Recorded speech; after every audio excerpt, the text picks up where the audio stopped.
بسم اللہ الرحمن الرحیم۔ ہم قلم کو یہ ہاتھ نہیں لگائیں گے اللہ کا کلام اللہ ہی کا رہے۔ قلم، مولا علی نے کوئی کتاب لکھی؟ ممکن ہے کوئی آواز آ جائے مجھے کہ نہج البلاغہ، تو نہج البلاغہ مولا علی کی کتاب تو نہیں ہے۔ مولا علی کے خطبات ہیں، کچھ خطوط ہیں جی، کچھ خطوط ہیں، زیادہ تر خطبات ہیں حضرت کے، اور سید رضی نے انہیں جوڑ کر کتاب کی شکل دے دی ہے۔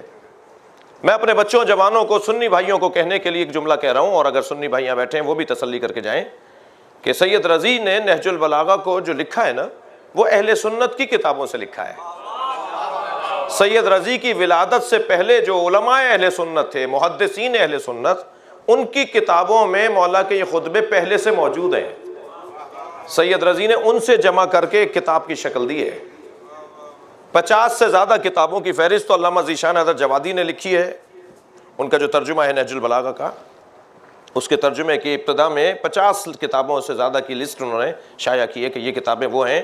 سن پیدائش بھی لکھی ہے، سن وفات بھی لکھی ہے ان لوگوں کی جنہوں نے کتابیں، جن کی کتابیں وہ، اور سب سید رضی سے پہلے کے لوگ ہیں۔ اور اس میں لکھا ہے کہ سید رضی نے ان کتابوں سے جمع کر کے یہ خطبے لکھے ہیں۔ تو یہ نہیں کہو کہ یہ کہاں سے لے آئے۔ میری مشکل یہ ہے کہ میں اپنی کتابیں بھی پڑھوں اور آپ کی بھی پڑھوں، آپ کو بھی بتاؤں کہ آپ کی فلاں کتاب میں یہ لکھا ہوا ہے، آپ کی فلاں کتاب میں یہ لکھا ہوا ہے، اور اپنی بھی مجھے پڑھنا پڑتی ہے۔ اور کبھی کبھی تو مشکل اس سے زیادہ ہو جاتی ہے جب میں آپ کی کتابیں بتاتا ہوں، آپ کے ذریعے سے آپ کو کہہ رہا ہوں جی، جب میں ان کی کتابوں کا بتاتا ہوں کہ فلاں کتاب میں، تو کہتے ہیں جی یہ بریلویوں کی ہیں۔ پھر دوسری کتاب بتاتا ہوں تو کہتے ہیں جی دیوبندیوں کی ہیں۔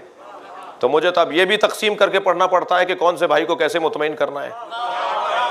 میری تو مشکل زیادہ ہے۔ صلوات پڑھ لیں ذرا محمد و آل محمد۔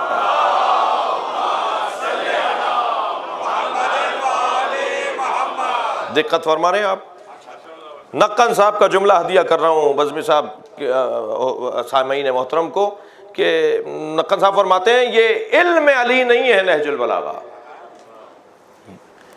نہج البلاغہ، نقن صاحب کا جملہ، نہج البلاغہ علم علی کا نام نہیں ہے، کشکول سید رضی کا نام ہے جی۔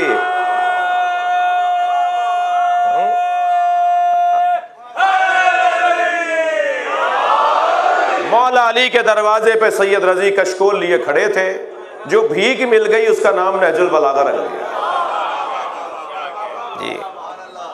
کسی امام نے کتاب نہیں لکھی۔ ایک تفسیر امام عسکری ملی ہے کتاب، وہ بھی اس پہ تحقیق ہو، اور تحقیق ہو رہی ہے کہ جی حضرت فرما رہے تھے، کوئی لکھ رہا تھا۔ کسی امام نے کتاب نہیں لکھی، کسی نبی نے کتاب نہیں لکھی۔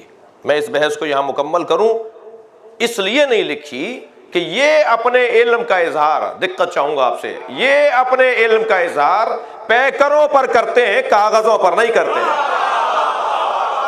ہاں نبی نے کتاب لکھی ہے، نبی مکرم کی کتاب کو ابو ذر غفاری کہتے ہیں، سلمان فارسی کہتے ہیں۔ ہاں مولا علی نے کتاب لکھی ہے، مولا علی کی کتاب کو مالک اشتر کہتے ہیں، اور حسین نے تو 72 کتابیں لکھی ہیں۔ آپ ہمارے لیٹسٹ ویڈیوز کے بارے میں جاننا چاہتے ہیں تو ہمارے چینل کو سبسکرائب کریں اور بیل آئیکن کو پریس کریں۔ شکریہ۔